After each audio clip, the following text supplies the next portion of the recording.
dipungkiri bahwa militansi simpatisan bakal Capres 2024 menjadi hal yang cukup penting untuk membantu memenangkan kontestasi Pilpres 2024. Hasil survei Litbang Kompas menyatakan tingkat militansi simpatisan pemilih baca pres Anies Baswedan lebih tinggi dibanding dengan dua baca pres lainnya. Bagaimana dengan analisis hasil survei ini? Kita akan membahasnya dengan Yohan Wahyu, peneliti Litbang Kompas, dan di segmen berikutnya nanti juga akan bergabung juru bicara PKS Pipin Sofian, anggota Dewan Pembina Partai Gerindra Ande Rosiade, dan juga Ketua DPP PDIP Perjuangan atau PD Perjuangan, maksud kami Eriko Sotarduga. Selamat pagi, saya mau ke Mas Yohan Wahyu dulu untuk di segmen ini. Selamat pagi Mas Yohan. Selamat pagi Okta. Mas Yohan, ini survei Litbang Kompas menarik ya, membaca hanya 14,3% responden yang menjadikan pemilu ini sebagai ruang ekspresi atau mau aktif langsung gitu dalam pemilu. Sisanya bisa dikatakan masih cenderung pasif. Nah, ini apa artinya Mas? Karena ini kan sudah semakin mendekati 2024. Apakah Litbang Kompas ini melihat ada kesadaran atau awareness masyarakat pada pemilu ini masih rendah? Iya, ini kan kami ingin menggambarkan dan menggali ya, selain survei terkait elektabilitas secara umum, kita juga mengupas secara lebih dalam di masing-masing kelompok pemilih antara kelompok responden pemilihnya Pak Ganjar, Pak Prabowo, dan Pak Anies gitu ya. Kita uji dengan 4 pertanyaan terkait potensi mereka melibatkan diri dalam proses pemenangan capres pilihannya. Jadi kita mau menguji itu. Memang mayoritas ya, sekitar 85% lebih itu tidak begitu antusias ya untuk terlibat dalam proses pemenangan gitu ya. Meskipun mereka akan memilih, bukan berarti kemudian mereka tertarik untuk kemudian terlibat aktif untuk memenangkan. Ada 4 kategori yang kami turunkan di pertanyaan di survei itu. Apakah pemilih ini akan bersedia memberikan informasi positif tentang capres pilihannya? Apakah pemilih ini akan turun ikut dalam acara-acara relawan misalnya ya? Apakah juga pemilih ini akan membujuk orang lain, pemilih yang lain yang belum memilih atau belum menentukan pilihan itu untuk mengikuti pilihannya? Dan terakhir, apakah mereka bersedia juga sampai memberikan donasi gitu ya untuk pemenangan capres pilihannya. Dan memang dari survei memang terlihat mayoritas itu tidak tertarik ya, antusias untuk melakukan itu. Hanya 14,3% yang kemudian cukup antusias mereka terlibat aktif dalam kerja-kerja pemenangan. Dari sini sih kelihatan bahwa mereka ini memang cenderung hanya sekedar pemilih ya, apa yang mereka tentukan untuk di Pilpres nanti, mereka sudah punya pilihan, tapi memang enggan untuk kemudian terlibat aktif dalam proses pemenangan.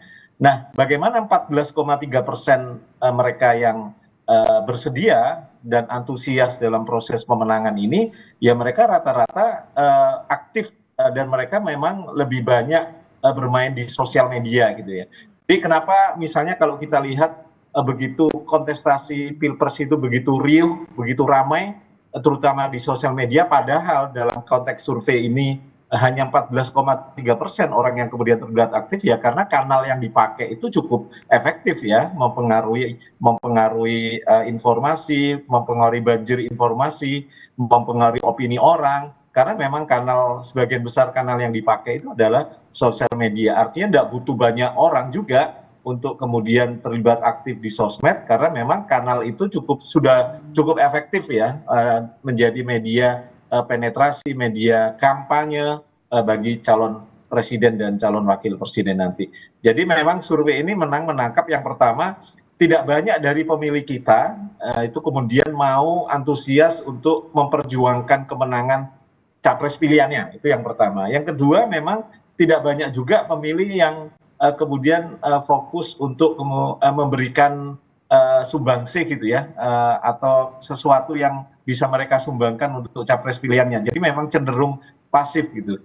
Tapi memang kalau dibandingkan antara kelompok pemilih, responden pemilih antara Pak Prabowo, Pak Ganjar, dan Pak Anies, memang angka antusiasme atau militansi dalam konteks ini pemilih Pak Anies memang lebih besar gitu ya. Meskipun selisihnya juga tidak terlalu lebar gitu ya. Pak Anies misalnya 21,4%, Pak Ganjar itu di angka 15% dan Pak Prabowo di 18% gitu ya. Kalau kita gali lebih dalam, memang pemilih Pak Anies itu sebagian besar kelompok menengah atas dari segi ekonomi dan dari segi pendidikan gitu ya. Jadi mereka mungkin lebih aware, oh ternyata simpatisan partai itu juga perlu loh menyumbang, mendonasikan sebagian hartanya atau keperluan untuk mendukung keperluan pemenangan partai gitu ya.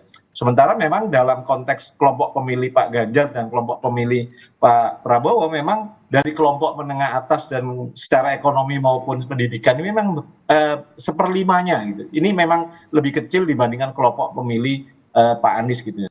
Tapi kalau ditanyakan kenapa elektabilitas dari hasil survei Kompas misalnya Pak Ganjar dan Pak Prabowo jauh di atas Pak Anies, ya karena postur pemilih Pak Anies itu agak berbeda dengan postur pemilih secara nasional rata-rata ya. Jadi kalau digambarkan dalam piramida itu, piramida kita itu kan pemilih menengah bawah dari segi pendidikan itu kan lebih gede gitu ya. Jadi postur piramida. Sementara postur pemilih Pak Anies itu agak terbalik gitu ya, piramida terbalik. Jadi pemilih dari kalangan menengah atas, baik dari segi pendidikan dan dari segi ekonomi itu justru lebih besar. Sementara postur pemilih Pak Ganjar dan postur pemilih Pak Prabowo itu relatif sudah menggambarkan postur pemilih secara umum ya, gambarnya sudah piramida gitu ya.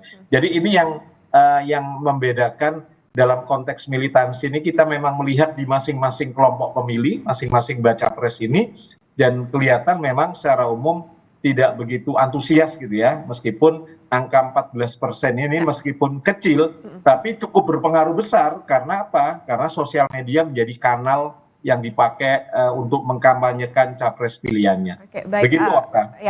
Sebetulnya seberapa penting, Mas Yohan, militansi simpatisan ini? Apakah nantinya akan berbanding lurus dengan potensi menambah upaya untuk meraup suara tentunya di Februari 2024 nanti? Ya, di satu sisi ini kalau kampanyenya pelaku-pelaku relawan-relawan ini cukup kenceng ya, di satu sisi bisa saja memberikan insentif elektoral ya, pemenangan kepada baca pres yang diusung atau yang didukungnya gitu ya. Tapi di sisi yang lain, kalau memang penetrasinya tidak begitu kencang, hanya kelompok-kelompok tertentu saja, saya pikir tidak akan berdampak cukup luas. Karena seperti yang saya bilang tadi, 14% ini adalah kelompok menengah atas, berpendidikan menengah atas, baik secara ekonomi maupun pendidikan. Ya mereka perlu kemudian mengkampanyekan baca pres pilihannya ini ke sasaran-sasaran sesuai dengan postur pemilih secara nasional ya, yang notabene pemilih-pemilih menengah bawah dari segi pendidikan dan dari segi ekonomi itu juga menjadi sasaran. Jadi memang ini kan ibarat kata memang bukan barisan ya, ini kerumunan ya, orang-orang yang simpati, orang-orang yang militan, yang bukan berarti tim sukses ya. Mereka ini adalah simpatisan pemilih yang bersedia mengkampanyekan baca pres pilihannya sesuai dengan caranya mereka masing-masing. Ini kan tidak dikelola secara sistematis ya oleh tim pemenangan dari baca pres. Tapi ini kita melihat ada antusiasme dari masing-masing pemilih baca pres ini yang bersedia untuk kemudian mengkampanyekan secara kesadaran mereka sendiri, tanpa diminta, tanpa dipaksa. Mereka kesadaran mereka sendiri untuk kemudian melibatkan diri dalam proses membantu pemenangan baca pres pilihannya. Selama ini dikelola masih tidak sistematis, hanya berdiri sendiri, ya sebenarnya ini hanya berpengaruh di tataran kelas menengah atas ya terutama, karena memang mereka lebih banyak bermain di sosial media. Tapi kalau ini dikelola secara sistematis, kemudian berkomunikasi, bersinergi dengan cara kerja-kerja agenda-agenda tim pemenangan secara resmi, saya pikir bisa saja ini akan memberikan insentif elektoral ya. Setidaknya pasti ketika secara sistematis kan ada bacaan secara sistematis ya, mana kelompok-kelompok segmen-segmen pemilih yang masih lemah, mana yang sudah kuat, daerah wilayah mana yang sudah lemah dan masih kuat. Nah, secara sistematis itu tentu di tim pemenangan sudah membaca itu. Sementara kelompok pemilih yang antusias ini kan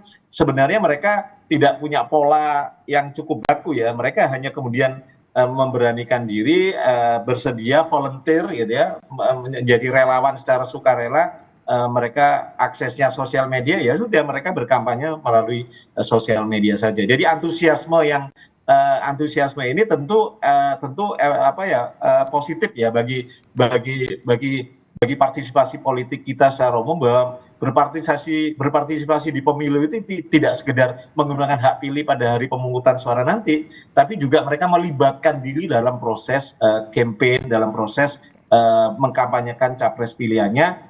Tentu semangatnya tentu positif campaign ya, masing-masing pemilih mengkampanyekan hal yang positif bagi capres yang dia dukung, yang lain juga demikian seperti itu. Yang diuntungkan tentu pemilih kita secara umum. Jadi memilih yang dari yang baik-baik, yang terbaik dari yang baik ya, tidak lagi black campaign, apalagi negatif campaign gitu ya. Saya pikir ini antusiasme ini perlu dimaknai sebagai sesuatu yang positif, karena sebagian pemilih kita tidak sekedar berpartisipasi di pemilu loh, tapi mereka cukup antusias melibatkan diri dalam proses kampanye gitu. Oke, baik Mas Yohan Wahyu, terima kasih atas perbincangannya pagi hari ini, menarik sekali. Artinya memang tingkat militansi simpatisan ini sebetulnya berpotensi untuk bisa jadi ceruk suara begitu ya bagi para parpol maupun juga capres ataupun nantinya ketika akan ada cawapres gitu, karena sampai sekarang belum ada nih yang mengumumkan siapa cawapresnya buat para baca pres ini. Terima kasih sekali lagi Mas Yohan Wahyu,